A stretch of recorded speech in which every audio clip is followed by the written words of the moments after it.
안녕하세요. 반갑습니다. 조갈성교회 유형우 목사입니다. 지난 한 주간 잘 보내셨어요? 오늘은 2024년도 9월 셋째 주일 아침입니다. 이 추석 명절 연휴가 시작된 이 거룩한 주일 아침에도 변함없이 하나님의 이 모든 구원의 계획은 진행되고 있다는 사실입니다. 한치의 오차도 없이 단 하나의 실수도 없이 그 모든 것이 하나님의 계획대로 흘러가고 있다는 사실을 우리는 분명히 알아야 합니다. 지금 우리가 이 순간 숨쉬며 이 땅에 살고 있는 이유는 단 하나입니다. 그것은 바로 우리가 하나님 나라에 적합한 하나님의 백성으로 지어져 가는 것입니다. 여러분, 오늘 예배를 통해서 끊임없이 우리를 지키고 보호하시고 또 여전히 죄덩어리로 살고 있는 우리를 인내를 가지고 하나님의 백성으로 지어가고 계시는 그 하나님 아버지께 감사와 영광을 돌리시는 예배가 되시기를 바랍니다. 오늘 우리에게 주시는 말씀 보도록 하겠습니다. 야고보서 1장 14절 15절입니다. 오직 각 사람이 시험을 받는 것은 자기 욕심에 끌려 미혹됨이니 욕심이 잉태한 즉 죄를 낳고 죄가 장성한 즉 사망을 낳느니라. 아멘. 이번 주부터 야고보서 강해를 시작하겠습니다. 이제까지 이 교리가 중심이었던 이 바울 서신과 달리 이 야고보서는 교리보다는 이 성도의 실천적인 삶에 대해서 집중적으로 말하고 있는 서신서입니다. 그러다 보니까 이 야고보서를 그 이신칭의 믿음을 강조하는 이 로마서와 이렇게 상반되는 내용으로 오해하시는 분들이 계신데 절대로 그렇지 않습니다. 여러분, 이 같은 성경 안에서 이 로마서와 야고보서는 그 말하는 주제가 서로 상반되는 것이 아니고 서로 보완된다는 것을 우리가 분명히 알아야 합니다. 여러분, 이 부분은 우리가 이제 야고보서를 좀 자세히 볼 때 여러 번 보면서 그 내용을 확인할 수 있을 것입니다. 여러분, 그리고 이 야고보서를 쓴 야고보는 우리가 쉽게 생각하듯이 그 예수님의 제자였고 요한의 형제였던 세베대 아들 야고보가 아닙니다. 왜냐하면 이 야고보서가 쓰여진 시기가 주후 62년경인데 우리가 잘 알고 있는 그 예수님의 제자, 그 세베대의 아들 요한의 형제였던 야고보는 주후 44년경 헤롯에 의해서 순교를 당하기 때문입니다. 사도행전 12장 1절에서 3절입니다. 그때에 헤롯 왕이 손을 들어 교회 중에서 몇 사람을 해하려 하여 요한의 형제 야고보를 칼로 죽이니 유대인들이 이 일을 기뻐하는 것을 보고 베드로도 잡으려 할새 때는 무교절 기간이라. 여러분, 이렇게 야고보가 순교한 이후에 거의 20년의 세월이 흐른 후에야 지금 이 야고보서가 쓰여지고 있습니다. 여러분, 이 야고보서는 이 주후 한 62년경에 예수님의 형제인 야고보가 쓰게 됩니다. 마태복음 13장 55절입니다. 이는 그 목수의 아들이 아니냐? 그 어머니는 마리아, 그 형제들은 야고보, 요셉, 시몬, 유다라 하지 않느냐? 여러분, 지금 여기에 등장하고 있는 그 예수님의 형제 야고보가 바로 이 야고보서의 저자입니다. 여러분, 야고보는 예수님께서 부활 승천하신 이후에 몇 년이 지나서 이 예루살렘 교회가 세워지고 바로 첫 번째로 그 예루살렘 교회의 리더, 수장이 되면서 초기 기독교의 이 초석을 다진 아주 중요한 인물입니다. 바울이 1차 전도 여행을 마치고 와서 그 이방인들에게도 성령께서 역사하시고 복음이 전달되는 이 놀라운 사실들을 경험을 하고 이 예루살렘 교회에 와서 사도들과 장로들에게 이 전도에 대한 이 보고를 다 상세히 하게 됩니다. 이때 이 바울의 이방인 전도에 대한 보고를 듣고 당시 예루살렘 교회의 이 수장이었던 야고보가 이를 인정하고 이 바울의 이방인 전도 사역을 적극적으로 지지해 주게 됩니다. 사도행전 15장 13절에서 15절입니다. 말을 마침에 야고보가 대답하여 이르되 형제들아 내 말을 들으라. 하나님이 처음으로 이방인 중에서 자기 이름을 위할 백성을 취하시려고 그들을 돌보신 것을 시몬이 말하였으니 선지자들의 말씀이 이와 일치하도다. 아멘. 여러분, 이렇게 이 예루살렘 교회의 수장이었던 야고보는 당시 공식적으로 이 바울이 행하고 있었던 이방인 전도 사역을 인정했고, 또 그때 주의 자녀로 돌아오는 이방인들에게 몇 가지만 지키게 하는 것을 선포한 인물입니다. 사도행전 15장 19절에서 20절입니다. 그러므로 내 의견에는 이방인 중에서 하나님께로 돌아오는 자들을 괴롭게 하지 말고 다만 우상의 더러운 것과 음행과 목매어 죽인 것과 피를 멀리하라고 편지하는 것이 옳으니, 이는 예로부터 각 성에서 모세를 전하는 자가 있어 안식일마다 회당에서 그 글을 읽음이라 하더라. 아멘. 여러분, 이렇게 당시 이 예루살렘 교회의 수장이었던 야고보는 이미 예수님께서 활동하실 때 다른 제자들과 함께 그 예수님 사역에 적극적으로 참여한 것으로 보입니다. 바울의 기록에 의하면 사흘 만에 부활하신 예수님께서 따로 야고보를 만났다고 말하고 있습니다. 이전부터 예수님을 도와 열심히 사역을 하던 야고보에게 부활하신 이후에 예수님께서 따로 야고보를 만나서 아마도 긴밀한 부탁을 하신 것 같습니다. 고린도전서 15장 4절에서 8절입니다. 장사 지낸 바 되셨다가 성경대로 사흘 만에 다시 살아나사 게바에게 보이시고 후에 12 제자에게와 그 후에 500여 형제에게 일시에 보이셨나니, 그 중에 지금까지 대다수는 살아있고 어떤 사람은 잠들었으며 그 후에 야고보에게 보이셨으며 그 후에 모든 사도에게와 맨 나중에 만삭되지 못하여 난 자 같은 내게도 보이셨느니라. 아멘. 여러분, 이렇게 야고보는 이 예루살렘 교회의 첫 번째 담임 목사로 역할을 하면서 이 초기 기독교 역사에 너무나 중요한 역할을 했던 인물인 것을 우리가 알 수 있습니다. 그리고 이 야고보서는 이 초대교회였던 이 예루살렘 교회를 목회를 하면서 이 성도들의 이 삶의 그 믿음과 행위의 이 불일치의 모습을 야고보는 계속 목격하게 됩니다. 그리고 이에 대해서 마지막 이 야고보가 순교하기 전에 이 야고보서를 쓰게 됩니다. 그러니까 이 야고보서는 처음으로 이 예루살렘 교회를 맡아서 거의 20년간 목회를 하면서 얻은 그 경험을 토대로 마지막에 성도들에게 이 목회자로서 당부하는 이 유언과도 같은 편지가 되는 것입니다. 여러분, 이러한 이 야고보서의 배경을 잘 알고 지금 야고보가 어떤 마음을 가지고 이 편지를 쓰는지 잘 이해하시고 이제 앞으로 차분히 이 야고보서의 내용을 보도록 하겠습니다. 오늘 처음 내용을 좀 보도록 하겠습니다. 야고보서 1장 1절입니다. 하나님과 주 예수 그리스도의 종 야고보는 흩어져 있는 12지파에게 문안하노라. 여러분, 야고보는 분명하게 자기 자신을 하나님과 주 예수 그리스도의 종이라고 자신을 소개하고 있습니다. 그리고 지금 이 편지의 수신자를 뭐라고 말하고 있냐면 흩어진 12지파라고 말하고 있는데, 이는 모든 지역에 있는 모든 성도들에게 지금 이 편지를 통해서 내가 말하고 있다라는 의미입니다. 물론 지금 이 순간 우리도 그 수신자에 포함이 됩니다. 그리고 이어서는 바로 본론에 들어갑니다. 야고보서 1장 2절에서 4절입니다. 내 형제들아, 너희가 여러 가지 시험을 당하거든 온전히 기쁘게 여기라. 이는 너희 믿음의 시련이 인내를 만들어내는 줄 너희가 알미라. 인내를 온전히 이루라. 이는 너희로 온전하고 구비하여 조금도 부족함이 없게 하려 함이라. 아멘. 지금 야고보가 처음 말하고 있는 주제는 바로 이 성도가 겪고 있는 시험에 관한 것입니다. 여러분, 지금 야고보가 말하는 시험은 성도가 겪게 되는 그 믿음의 연단과 또 성숙을 위해서 주어지는 이 외적인 고난, 시련을 말하고 있습니다.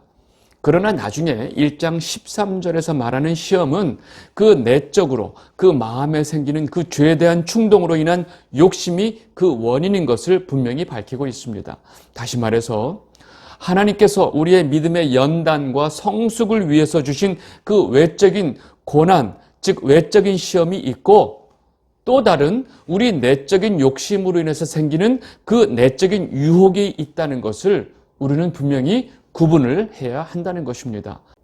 야고보는 지금 이 두 경우를 다 시험이란 말로 표현하기 때문에 이 둘의 분명한 구별이 필요하다고 말씀드리고 있는 것입니다. 여러분, 우리 삶에 일어나는 많은 고난과 그 어려운 일들이 지금 이 둘 중에 무엇인지를 각자의 믿음으로 또 각자의 양심으로 판단해야 합니다. 야고보는 우리의 이 믿음의 연단과 성장을 위해서 주시는 그 시험에 대해서는 너희가 인내를 가지고 그 시험을 기뻐해야 한다라고 말하고 있습니다. 여러분, 이런 야고보서의 첫 말씀은 당시 같이 이 예루살렘 교회를 이끌었던 이 베드로도 거의 같은 이 동일한 이야기를 하고 있습니다. 베드로전서 4장 12절 13절 사랑하는 자들아 너희를 연단하려고 오는 불시험을 이상한 일 당하는 것 같이 이상히 여기지 말고 오히려 너희가 그리스도의 고난에 참여하는 것으로 즐거워하라. 이는 그의 영광을 나타내실 때에 우리로 즐거워하고 기뻐하게 하려 함이라. 아멘. 여러분, 우리가 잘 알고 있는 이 베드로전서의 말씀을 보면 지금 이 야고보서의 첫 번째 말씀과 같은 의미라는 것을 우리는 쉽게 알 수 있습니다. 그런데 야고보는 여기서 성도가 겪는 고난이 다 그리스도를 믿는 믿음으로 인한 것이 아니라는 것을 목회를 통해서 알게 되었고 또 이에 대해서 지금 경계를 하고 있는 것입니다. 그래서 야고보는 자신이 겪고 있는 상황이 믿음의 연단을 위한 고난인지 아니면 자기의 욕심에 의한 미혹인지 바르게 구별하기 위한 지혜를 구하라 라고 지금 말하고 있습니다. 야고보서 1장 5절 너희 중에 누구든지 지혜가 부족하거든 모든 사람에게 후히 주시고 꾸짖지 아니하시는 하나님께 구하라. 그리하면 주시리라. 아멘.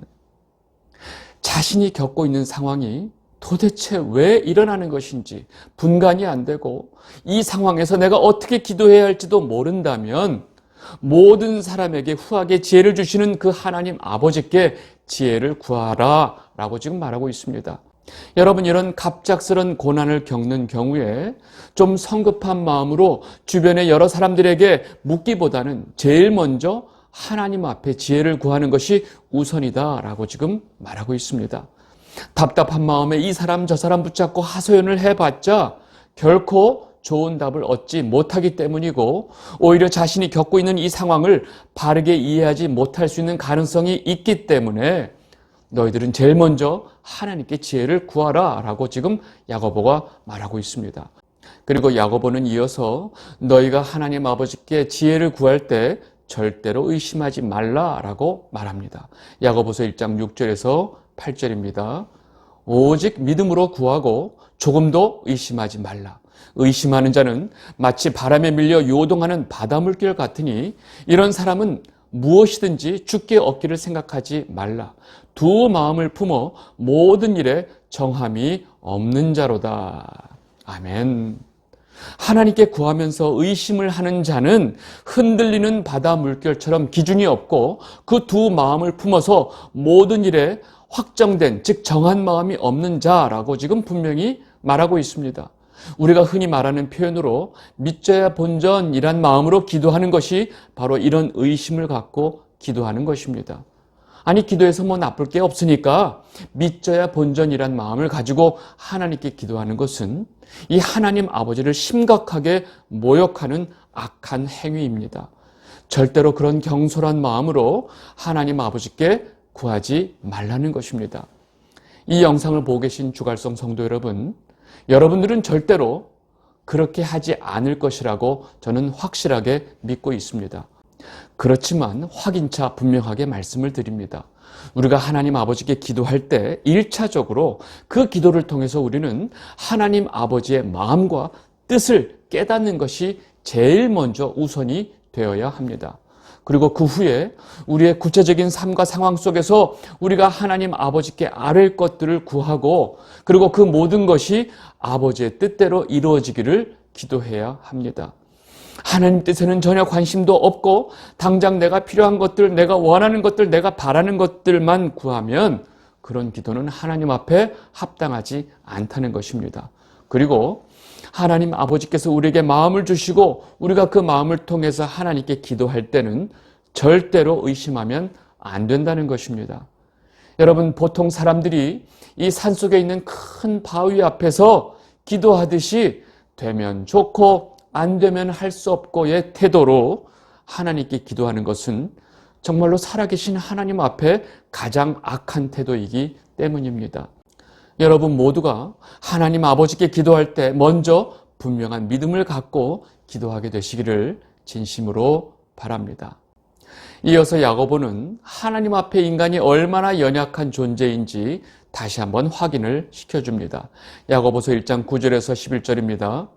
낮은 형제는 자기의 높음을 자랑하고 부한 자는 자기의 낮아짐을 자랑할지니 이는 그가 풀의 꽃과 같이 지나감이라. 해가 돋고 뜨거운 바람이 불어 풀을 말리면 꽃이 떨어져 그 모양의 아름다움이 없어지나니 부한 자도 그 행하는 일에 이와 같이 쇠잔하리라. 아멘. 여러분 마치 이 말씀이 이 잠언의 말씀 같지 않나요? 그래서 이 야고보서를 신약의 잠언이라고 부르시는 분도 있습니다. 여러분 이 세상의 가치관을 가지고 자신을 평가하면서 자신을 낮은 자라고 생각하는 자는 사실상 우리가 하나님의 자녀로서 성도로서 결코 낮은 자가 아니라는 것을 깨달아야 하는 것입니다. 그리고 또 세상적인 가치관으로 자기를 볼 때 내가 힘있고 높은 자라고 생각하는 자들은 그 인생이 들의 풀꽃과 같다는 것을 분명히 깨달으라 라고 지금 말하고 있습니다. 여러분 우리가 높든지 낮든지 우리 인생은 모두 다 하나님 앞에서 들의 풀꽃과 같다는 것입니다.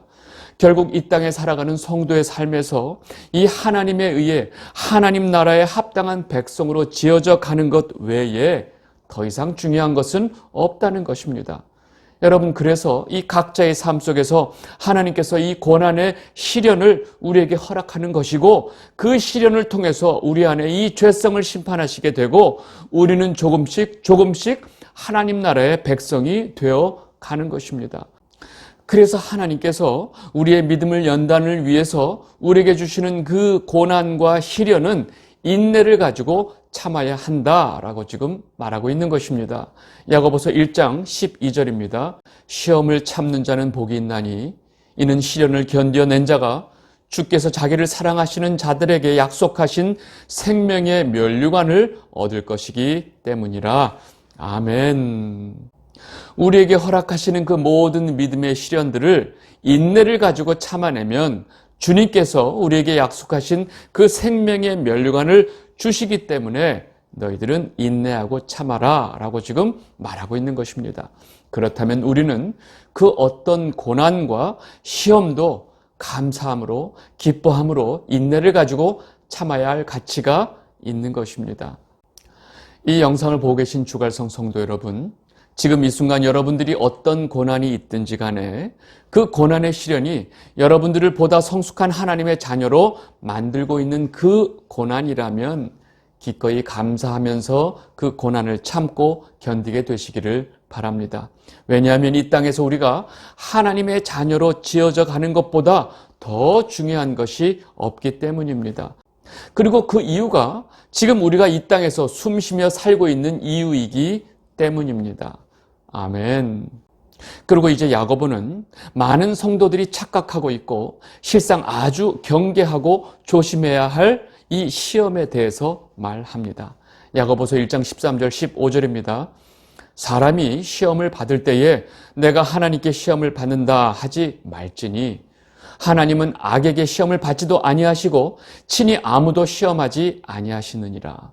오직 각 사람이 시험을 받는 것은 자기 욕심에 끌려 미혹됨이니 욕심이 잉태한 즉 죄를 낳고 죄가 장성한 즉 사망을 낳느니라. 아멘. 여러분 처음 앞에서 야고보는 분명하게 우리에게 이 믿음의 시련을 통해서 우리를 온전하게 한다라고 말했습니다. 그런데 갑자기 내가 하나님께 시험을 받는다라고 말하지 말라고 합니다. 왜냐하면 야고보가 그동안 오랜 목회를 통해서 이 성도들의 삶을 보다 보니까 너무나 많은 성도들이 자기 욕심에 끌려 미혹이 되고 또 그를 통해서 얻는 이 고통을 가지고 하나님께서 자기를 시험한다라고 말하는 자들이 너무나 많기 때문입니다. 여러분 이런 자들은 사람들 앞에서 자기의 욕심은 감춘 상태에서 마치 자신이 겪고 있는 고난이 하나님께서 주시는 믿음의 연단으로 포장을 한다는 것입니다. 여러분, 이런 자들의 특징은 하나님께서도 당연히 이 사실을 알고 계시고 옆에 있는 성도들도 그 사실을 다 알고 있지만 정작 자기만 모르고 있으면서 스스로 자기 자신도 속이고 있다는 것입니다. 그래서 야고보는 이런 자들에게 강하게 경고의 의미를 담아서 지금 말하고 있는 것입니다. 그 욕심이 죄를 낳게 되고 그 죄가 결국은 사망에 이른다라고 아주 분명하게 말하고 있습니다.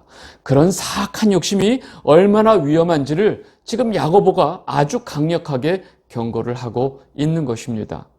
여러분, 지금 우리는 이 야고보가 자신의 사역이 끝나가고 있고 자신이 곧 주님 곁으로 가게 될 것을 느끼고 있다는 것을 가정해 볼 때 지금 야고보가 얼마나 애타는 마음으로 이 편지를 쓰고 있는지 그 심정을 헤아려야 합니다.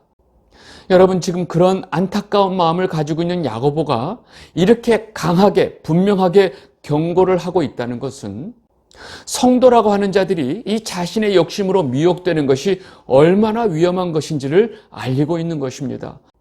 그리고 그렇게 자신의 욕심으로 인해서 생기는 여러 문제들을 마치 하나님이 주시는 시험이라고 말하는 것이 얼마나 위험한지 아주 분명하게 경고를 하고 있는 것입니다. 그렇게 야고보는 이 간절한 마음으로 이 자신 안에 있는 욕심으로 인한 것들을 감히 하나님이 주시는 시험인 것처럼 말하지 말고 스스로 속이지 말라고 강하게 경고하고 있는 것입니다. 그리고 하나님께서 우리에게 주시는 것은 그 어떤 어두움도 없는 너무나 좋은 것이다 라고 다시 한번 강조를 합니다. 야고보서 1장 16절 17절 내 사랑하는 형제들아 속지 말라. 온갖 좋은 은사와 온전한 선물이 다 위로부터 빛들의 아버지께로부터 내려오나니 그는 변함도 없으시고 회전하는 그림자도 없으시니라. 아멘. 제발 자기 자신을 속이지 말아라. 그리고 하나님께서는 우리에게 좋은 은사와 온전한 선물을 우리에게 주시는 분이다. 그리고 여기서 회전하는 그림자도 없으시다라는 표현은 하나님께서 우리에게 주시는 것은 그 어떤 면에서 그 어떤 각도에서도 어두움이 없다라는 것을 강조하는 표현입니다. 야고보는 이어서 아주 근본적인 하나님과 우리와의 관계를 언급하면서 하나님께서 우리를 진리의 말씀으로 하나님의 자녀 삼으신 사실을 아주 분명하게 밝히고 있습니다. 야고보서 1장 18절입니다. 그가 그 피조물 중에 우리로 한 첫 열매가 되게 하시려고 자기의 뜻을 따라 진리의 말씀으로 우리를 낳으셨느니라. 아멘. 하나님 아버지께서는 이 진리이신 예수 그리스도를 이 땅에 보내주시고 이 마귀의 종으로 살면서 사망으로 가고 있었던 우리를 대신해서 그 예수님께서 십자가에서 그 모든 죄값을 치르며 돌아가셨습니다. 여러분, 이 모든 이 구속의 은혜를 입은 자들이 성도인데 그 성도가 여전히 그 죄성의 욕심으로 미혹되어서 지금 그 모든 문제를 일으키고 나서 그 모든 책임을 또 하나님께 돌리는 것이 말이 되느냐라고 지금 말을 하고 있는 것입니다. 지금 야고보는 성도로서 절대로 그럴 수 없다라고 일가를 하고 있는 것입니다. 이 영상을 보고 계신 주갈성 성도 여러분, 지금 현재 여러분이 겪고 있는 이 고난의 삶은 하나님께서 주시는 믿음의 시련인가요? 아니면 자기의 욕심으로 인해서 유혹을 받아서 생긴 어려움인가요? 여러분 모두가 이것을 분명하게 구별할 수 있는 지혜가 있게 되시기를 바랍니다. 그리고 우리에게 언제나 좋은 것을 주시는 하나님 아버지께 감사와 영광을 돌리게 되시기를 바랍니다. 그리고 하나님께서 우리에게 주시는 이 믿음의 시련이 있을 때 인내를 가지고 잘 참고 견뎌내시기를 바랍니다. 왜냐하면 그 견딤의 끝은 주님께서 우리에게 약속하신 그 생명의 면류관을 주시기 때문입니다. 여러분 모두가 이번 한 주도 언제나 우리에게 밝고 좋은 것을 주시는 하나님 아버지께 감사와 찬양을 드리는 한 주가 되시기를 진심으로 바랍니다. 야고보서 첫 번째 설교는 여기서 마무리하도록 하겠습니다. 감사합니다.